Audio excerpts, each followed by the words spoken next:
গাছের উপর কুড়ুলের কোপ পড়লেই ছোটে রক্তের ফোয়ারা। গাছের ভেতর থেকে এমন ভাবে রক্ত বেরিয়ে আসে যে দেখে মনে হয় যেন রক্ত মাংসের কোনো জীবকে কেটে ফেলা হচ্ছে। এই রক্ত দিয়েই নাকি কঠিন রোগ নিরাময় করা যায়। এই ব্লিডিং ট্রির অস্তিত্ব নাকি সত্যিই রয়েছে, নাকি রক্ত ঝরার পড়ার কাহিনী সম্পূর্ণ মন গড়া? কল্পনা নয়, বাস্তবে এমন একটি গাছই রয়েছে যা কাটা হলে তার ভেতর থেকে রক্ত বর্ণের এক ধরনের তরল গড়িয়ে পড়তে থাকে। এই গাছটির নাম ড্রাগন ব্লাড। গাছটির এই নামকরণ ওই তরল নির্গত হওয়ার কারণেই। তরলটি হাতে নিয়ে দেখলেও মনে হয় যেন রক্তই লেগে রয়েছে। ড্রাগন ব্লাড গাছটি সাধারণত উচ্চ তাপমাত্রাতেও জন্মাতে পারে। সাধারণত আরব সাগরের একটি দ্বীপপুঞ্জে চিরহরিত এই বৃক্ষের সন্ধান পাওয়া যায়।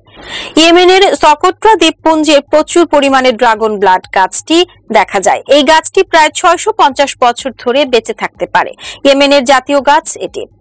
ড্রাগন ব্লাড গাছের বিজ্ঞানসম্মত নাম ড্রাকাইনা সেনাবারি। 10 থেকে 12 মিটার উচ্চতা হয় এই গাছের। বেরির মতো সুস্বাদু ফলও হয় এই গাছে।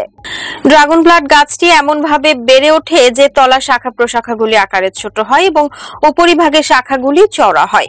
দূর থেকে এক নজরে দেখলে মনে হবে যেন কেউ মাথার ওপর ছাতা খুলে রেখেছেন। প্রতি 3 থেকে 4 বছর অন্তর ড্রাগন ব্লাড গাছ থেকে সমস্ত পাতা ঝরে পড়ে। এই গাছে বেরি জাতীয় ফল উৎপন্ন হয়, যার মধ্যে 1 থেকে 3টি বীজ থাকে।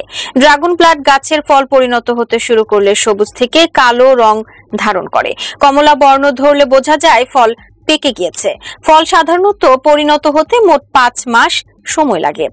ড্রাগন ব্লাড গাছের শাখা প্রশাখা কাটলে লাল রঙের এক ধরনের রেসিন নির্গত হয়। এই রেসিন ঔষধ হিসেবে ব্যবহার করেন দ্বীপপুঞ্জের বাসিন্দারা। সকোট্রা দ্বীপপুঞ্জের বাসিন্দাদের বিশ্বাস, ড্রাগন ব্লাড গাছ থেকে যে রেসিন নির্গত হয় তা থেকে জ্বর থেকে শুরু করে আলসার জাতীয় রোগ খুব সহজেই সেরে যায়।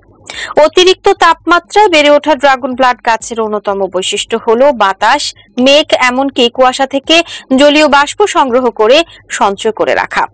তবে দিনের পর দিন ড্রাগন ব্লাড গাছের পরিমাণ কমছে। এই গাছ থেকে নির্গত রেড রেসিন কাজে ব্যবহার করেন স্থানীয়রা।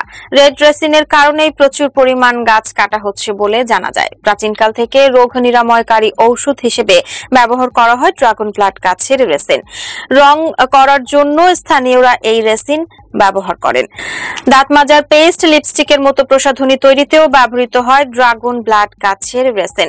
18 শতকে ইতালির বেহালা বাদকেরা তাদের বাদ্যযন্ত্রকে বার্নিশ করার কাজে ড্রাগন ব্লাড গাছের রেসিন ব্যবহার করতেন। এখনো কিছু ক্ষেত্রে বেহালা বার্নিশ করার জন্য ব্যবহৃত হয় এই রেসিন।